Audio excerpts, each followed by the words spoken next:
Welcome and thanks for tuning in to the Victorian Aboriginal News Van Talks podcast.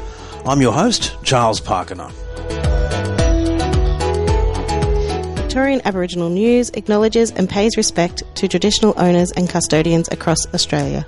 We acknowledge the elders who have gone before, those who currently lead their communities, and those who will follow in years and generations to come. This podcast was made possible with support from the Community Broadcasting Foundation. Find out more at cbf.org.au. In 2008, Professor Tom Calma released the initial Close the Gap report. This was an incredibly important document for the country because it clearly identified the gaps that existed in key areas such as education, life expectancy, health, that existed between and exist now between First Nations people and non-First Nations Australia. Over the past year or so, an organisation has come about that is bringing local government into this Closing the Gap scene. Now, local government has been involved almost de facto as signatories to this, but the realisation of that simply is very, very scant within many local governments across Victoria. Joining me now is the CEO of the NgaweeyanMaar-oo initiative, is a Gunditjmara word, voice of the people, Aunty Lisa Briggs. Thanks so much indeed for joining us on the program today. Thank you so much for having me. Let's start off by understanding the history of Closing the Gap. So from 2008, we're talking nearly 20 years. I could say a lot has happened, but then again, on the other hand, not a lot has happened. Just give us a bit of the history. So initially back in 2006, there was a national campaign called Close the Gap that was spearheaded by Professor Tom Calma and Justin Muhammad, the former chairperson of NACCHO, and that was to largely work with government on developing reforms that we now know as the Closing the Gap targets. So what's the history been since then? Because it really hasn't experienced a great deal of success. Successive governments have come in stating, well, we need to do more, but not a lot has happened. I mean, so many of those metrics just haven't been met or even near met. So in 2016, there was a national Close the Gap refresh, which actually looked at all of the targets and identified the key reform policy gaps that were missing. And then what had happened in 2018, under the former Prime Minister Scott Morrison, they now have the National Closing the Gap Agreement, which has been signed by him and the Coalition of Peaks lead convener, Pat Turner. So now what we have is a national agreement that has been signed by each jurisdiction, state and territory, to show their commitment under the national agreement about what they will do. But as signatories, the state and territories, they're also signing on behalf of all the local government authorities within their areas of responsibility, aren't they? They are to a degree. And also the Australian local government is also a signatory to the national agreement, as well as for over 20 years, which is really where, we're 20 years of the social justice agreement, social justice report for health inequality being released, that they have also been funded to deliver direct services against the targets of the national agreement. So, for instance, maternal and child health services are largely delivered by local governments. That is a direct indicator, of course, target for. And so indirectly, they are signatories to the agreement because they sign and they also report against it. Do many local governments recognise that they are, by default, involved in this important initiative? No, I think over the time what has happened is, like all workplaces, you have a change of council, you have a change of executives and a change of corporate knowledge. And so what we found through our review that we had done, that in the last 10 years that corporate knowledge has evaporated. And so there's this real need to go back out and re-engage with local governments about what they can do under their obligations to actually assist us to close the gap. So you mentioned a review, and I'm aware of the review that's been going around local governments for quite a while right now. Tell us a little bit about that, but start off with a bit of a genesis story of the NgaweeyanMaar-oo initiative. So NgaweeyanMaar-oo is the formal recognised partner with the Victorian government for the oversight and implementation of the National Agreement for Close the Gap. So what that means is we work with the state government to develop the Victorian Close the Gap plan, implementation plan, that addresses both the priority reforms, and there's 4, shared decision making, formal partnerships, sector strengthening, transformation, and data sovereignty. So under those 4 banners. Not much to cover.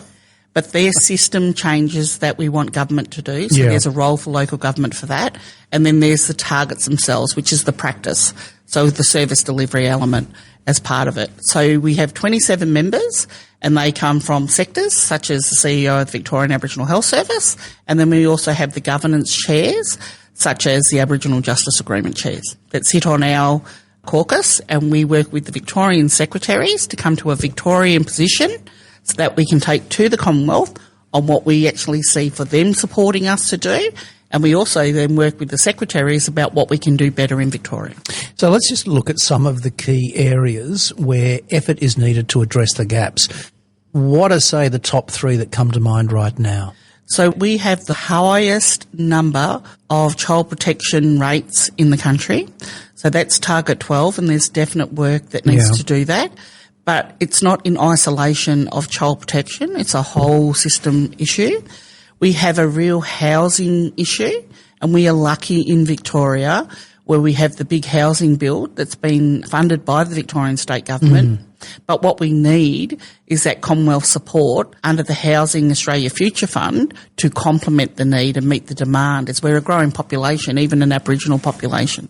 So I think those 2 are critical. The other for me would be around economic development. Yeah. Because there's a real void around investment into us. And I think one of the things that local governments can do really well is they are there to do urban planning and looking at planning and infrastructure for their local communities, which brings jobs, which raises the economy for them. We need that too. So when you look at housing and then you look at stimulus and investing, here are opportunities that I think that local government could be well placed to work with us on. So your initiative is currently to work with those 79 local governments across Victoria, which is more than just a handful, for goodness sake, and they're in all sorts of different areas. We know that Victoria is an incredibly diverse area. What are you actually seeking to achieve by way of, I think you've called it an audit of the local governments with closing the gaps?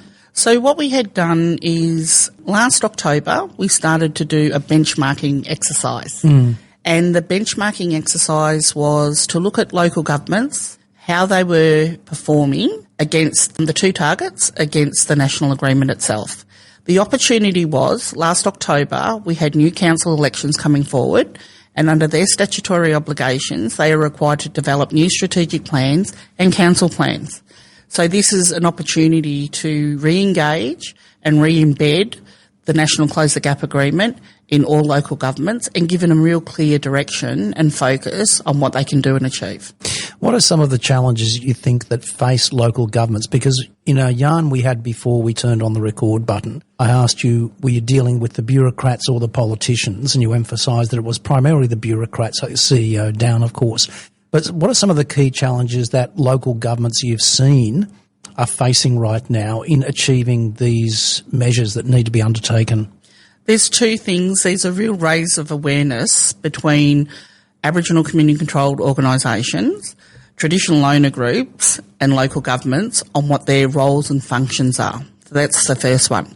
Local governments have a real role in community, in building and mobilising people. So we need to leverage off that through some formalised partnerships as part of that process and be really clear what we're going to do joint work as part of that joint work. The other challenge is with all of the environmental factors that have hit local governments with fires and floods, it's really put a lot of pressure on their budget lines, including COVID, and even with the rate capping. It has had a detrimental impact on them. So unless there is a new investment from the Commonwealth that supports us to do this work with local governments under the Close the Gap banner, the likelihood of us progressing is very limited. So you're being realistic in this. You're not just going out to a local government that you know is short on funds regardless because of all those factors you mentioned. That realisation and that obvious need to have federal government cash injection, do you think that ultimately that could be achieved? I think to me, it's the most appropriate move we can make if you want to make real inroads, particularly against targets 12, 9. So 12 is child protection. Yeah. We know that they need housing. Target 9 is housing, and target 8 is economic development. Just with those three, that is local government nearly direct service as part of infrastructure. Leveraging off what we have in Victoria from local governments, from the Commonwealth, you're actually getting the three tiers of government working in our favour and supporting and being supported by their local constituents or regional constituents. So there's a much more coordinated approach. So it becomes efficient and effective. And you can actually see direct outcomes because of it. Now, in the initial report that you're putting together and reaching out to those 79 local governments, I'm intrigued to know just what was the response or the general response across all those 79 local governments. I'm asking you to sort of bundle it all together. Mm-hmm. Maybe it's fair to ask, what were some of the outstanding results, pro and against? So the outstanding results, I will have to say, is a lot of local governments, more than 50% of them, probably 70, 80% of them, they've really set a standard for First Nations people in terms of minimum standards of work across their agency. So they've been able to embed statements of commitment. They've been able to embed charters, human rights charters. They've been able to embed all these different things that are specifically related to Aboriginal people. So that includes Aboriginal employment plans, relationships and MOUs with traditional owner groups right across the state? 70%, that's a startling figure. I wouldn't have expected that. That must have surprised you. Come on. It did, because you don't always hear positive things about local government. No, you don't. But the thing, I think that's the part of the challenge, is that corporate knowledge, if they've been embedded there for a while, it gets lost. So then the practice and activation on how to use them also gets lost. So we need to make sure there's something that we can do to change that. So in terms of response, I've had great response from local governments at CEO level through their executive. We've got a couple of forums coming up soon online. Like already, we sent it out on Friday and we've got nearly 50 participants. Yeah, my ticket's already booked. Yep. That's pretty impressive, I believe, because there is a willingness to learn about this. So I haven't seen anything where they're not willing to participate, but what they're really seeking is real clear direction on things that they can achieve under their priorities. But it is really clear, and I do accept and I do acknowledge the work that they've already done. There's work still to be done, but it does need to come with new funds to do it. So a lot of the initiatives which you're talking about that need to actually come into place in order to meet these obligations and start closing the gaps at a local level, as you mentioned, will require money. But if you were to be put on the spot right now, as I'm doing, and asked what are some things at a low-cost level that LGAs right across the state could do to start upping their game and building more resilient First Nations communities? Thank you for asking that question. And the first one that comes to mind is the Maternal and Child Health Program. Yeah. And the reason why I say that, which is, again, is Target 4, around early childhood development. If we focus our children from surviving to thriving, particularly under that banner, they turn out better citizens. Of course. Less burden on the health system because they don't then generate chronic diseases. So it's in our best interest to ensure that we get 100% of all of our kids screened through that process. The issue that we have, and there are two, the main one is we have a workforce shortage around enhanced nurses within local government. I was going to bring that up, actually. Education really is fundamental to all this, isn't it? It absolutely is, and within the Aboriginal community controlled sector. So therefore we're not able to meet the demand. The second one is there are no formalised agreements between the ACOs and the MCH providers, which actually looks at a shared care model. And why I'm pushing that shared care model of partnership is because you leave no one behind. No one falls through the cracks. A lot of the nurses that are in the local governments, they might see the baby at birth and then at 2 years. There's a lot of time between those 2 years. And this is where the ACO can then wrap around, because it's more likely that that family is visiting that ACO as part of their ongoing care, that the coordination is much more solid and they are going to meet their development goals. A lot of what you're saying really takes me back a couple of years to the deficit model conversations that were had during the referendum campaign. And there was just so much focus on that deficit model rather than on the benefits of all these things.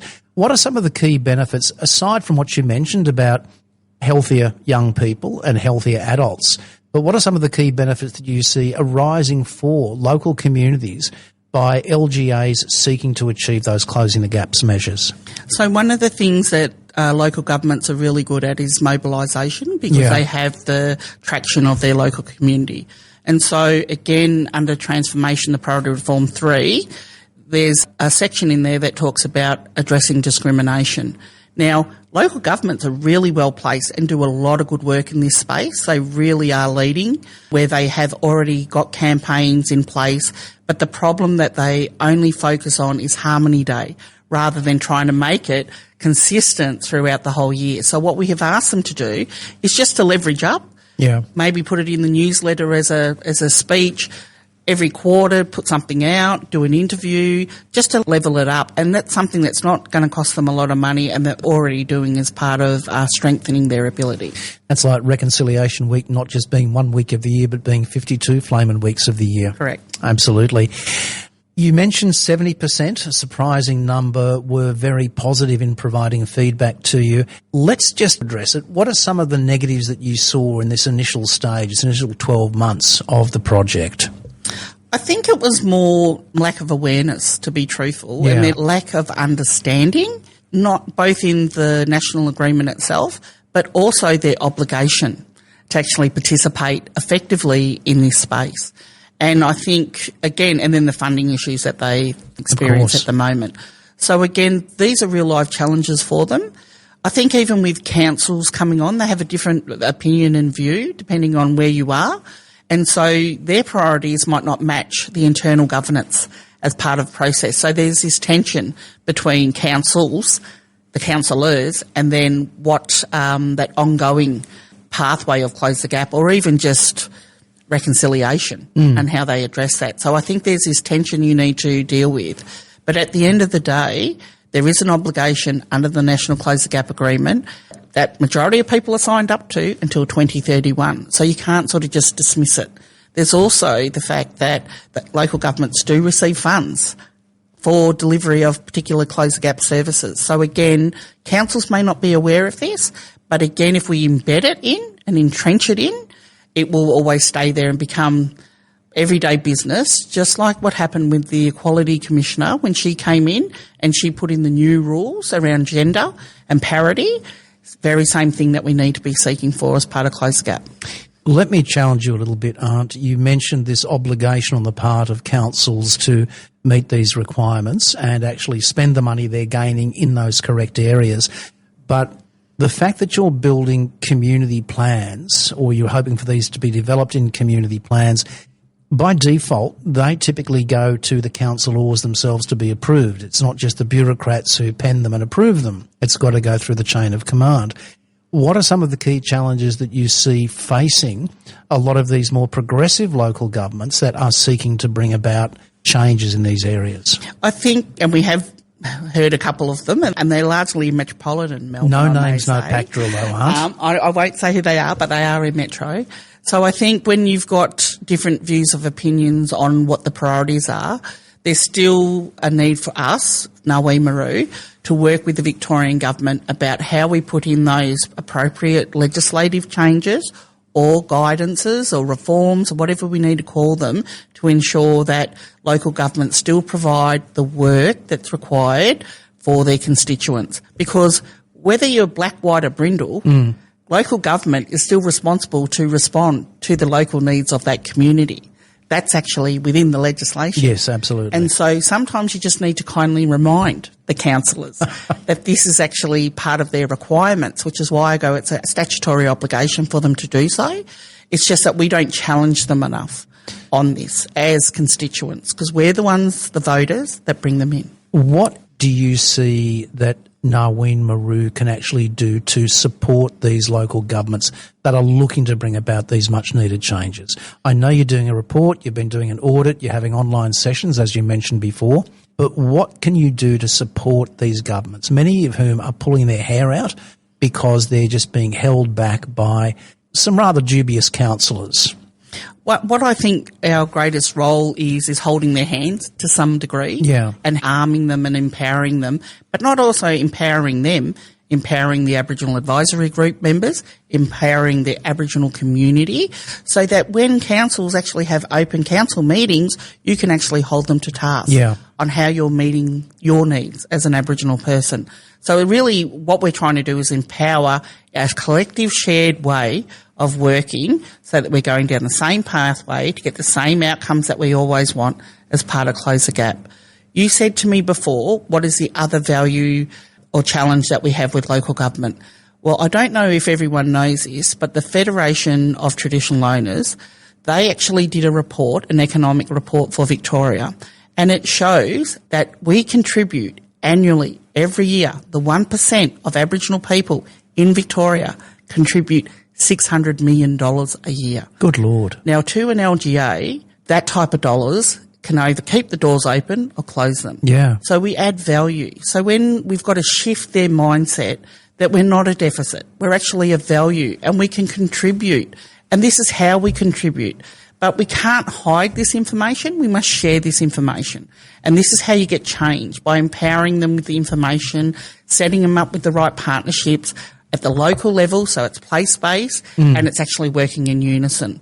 If there was just one thing that we changed and developed, like an Aboriginal urban plan, a lot of these things would align, because there's a lot of funding out there already, whether it's across all governments, that actually assists with infrastructure, assists with growth, development, education. It's about bringing that coordination and making it really live and present within the area. What's the next stage of action for NgaweeyanMaar-oo? So we will bring together all of the local councils with MAV. So we have been working with them very closely on this. That's the Municipal Association of Victoria, which, for those of you who may not know, is the peak body for local governments across the state. Thank you. And we've also working with the Secretary and Deputy Secretary at the Department of Government Services, which is a role in overseeing local governments as part of that process. So we are trying to, again, work with the 3 tiers of government as part of Close the Gap, not just leaving it to the Commonwealth, not just leaving it to the state, but also now getting the traction and mobility with local government to improve it. So when do you think you might have a report ready to send through to the state and the federal?